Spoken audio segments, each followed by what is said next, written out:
Welcome back mga katambalan, mga hot topic and issue pag-usapan natin. Update po tayo kay Barbie Fortesa na kung saan nga po ay nagpunta itong si Barbie sa Fosh Nail na kung saan nga ay nagpaayos siya ng kanyang kuko at nag-post din itong si Barbie na nagpamasad siya ng kanyang paa doon sa Fosh Nail. Makikita naman yung post nitong si Barbie na magkakasama sila nitong si Janra na kumain sa labas at kapansin-pansin din na yung mga previous na photos at ganap nitong si Barbie nung nakaraang lights camera lang takbo para sa pelikulang Pilipino ay pinost din itong si Barbie bago man siya tumakbo doon ng 16 kilometers sa naganap na lights camera lang takbo para sa pelikulang Pilipino. Bagamat itong si Barbie nga ay busy sa kabit-kabila niyang mga photoshoots para sa Beauty Empire na ipapalabas nga may Frame at sa BU,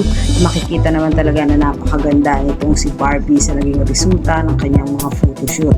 At nito lang din ay nag-guest din ang Barda sa Showtime na kung saan nga ay kinakiligan sina Barbie at David ng kanilang mga fans at ito nga ay para sa close up. Makikita yung sweetness ng dalawa at yung spark sa isa't isa na talaga namang kinakikiligan hindi lang ng mga fans ng Barda. Samantalang si David Licauco naman po kahapon ay nasa SM Clark kung saan nga po ay para sa Kuya Restaurant at pinumog nga po ng mga tao yung pagpunta ni David sa SM Clark at talaga naman pong napakagwapo dito ni David Licauco. At nag-post din itong si David ng view doon sa SM Clark na kung saan nga po ay nagpunta itong si David para sa Kuya Korea. Yan po yung mga update natin ngayon kay Barbie at kay David. Kaya mga katambalan, ano ang masasabi nyo? Comment lang sa comment section at pag-usapan natin.